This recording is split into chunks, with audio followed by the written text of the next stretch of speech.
Le miroir de Quidam. Quidam est une habitante du pays Connaissance. Elle pourrait être heureuse, mais ce n'est pas le cas. Le matin, lorsqu'elle se regarde dans son miroir, elle ne voit qu'une image comme déformée. Parfois, elle semble avoir un gros nez, ou bien la bouche de coin. Elle a beau nettoyer le miroir, le changer de place, rien n'y fait. L'image qu'elle y voit d'elle ne lui plaît pas. Elle se dit que ce miroir ne vaut rien.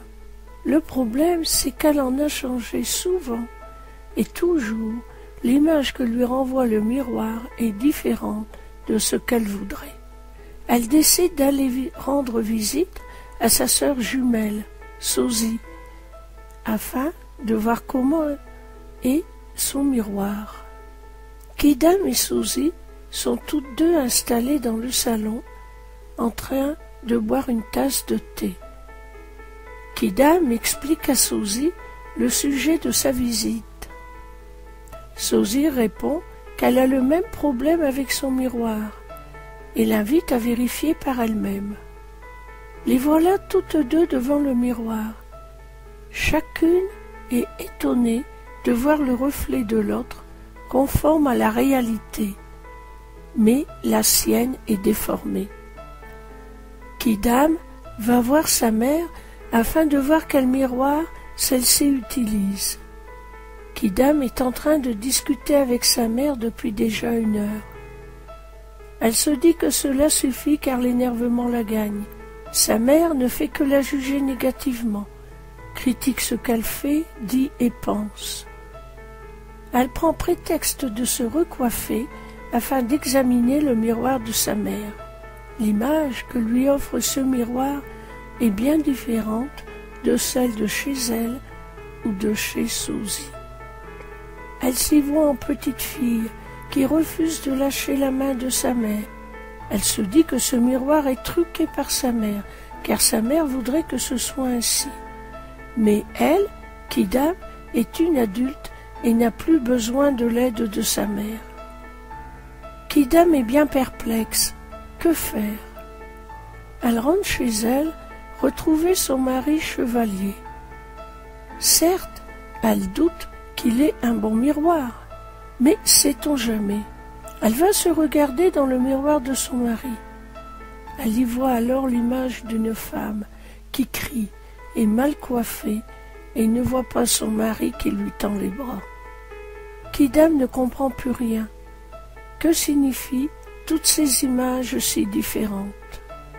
Elle décide d'aller voir la personne qui dirige la fabrique de miroirs afin de lui demander de s'expliquer sur tous ces miroirs si déformants. Quidam est dans le bureau de la personne responsable de la fabrique de miroirs. En fait, il y a 2 personnes qui dirigent cette usine, Monsieur Savoir et Madame Vérité. Quidam explique tous ses griefs envers les miroirs et leurs mauvais reflets. Tout en parlant, elle sent la colère monter en elle, et en même temps un sentiment d'injustice. Monsieur Savoir et Madame Vérité l'écoutent attentivement, sans l'interrompre. Ils attendent qu'elle ait fini et lui proposent d'apprendre à savoir se servir des miroirs. Là, Quidam pense qu'il se moque d'elle. Apprendre à se servir d'un miroir, cela n'a pas de sens. Cependant, sans bien savoir pourquoi, elle accepte, comme si elle espérait quelque chose qui serait pourtant impossible. Il l'amène dans une pièce où se trouve un grand miroir dans un cadre en or. Il la guide devant ce miroir. Elle ne voit d'elle qu'une image changeante, floue.